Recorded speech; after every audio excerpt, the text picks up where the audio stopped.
आपण पाहू शकतो मित्रांनो, ह्या सफरचंद शेत आणि त्याच्या बाजूला आहे संत्र्याचा मळा. हे बघू शकता, लोटर मारलेला आहे कालदी याच्यामध्ये. हे बघा, टिलर पण मारलेला आहे याच्यात जबरदस्त पैकी. हे बघा शेत कसं दिसते, बघा ॲपलचं शेत.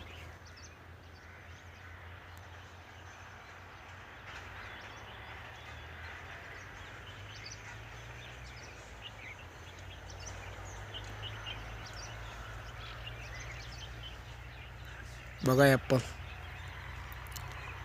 आता काय माहिती याला कोणते फळ येते, लाल येते की हिरवे येते सफरचंदांच्या झाडाला.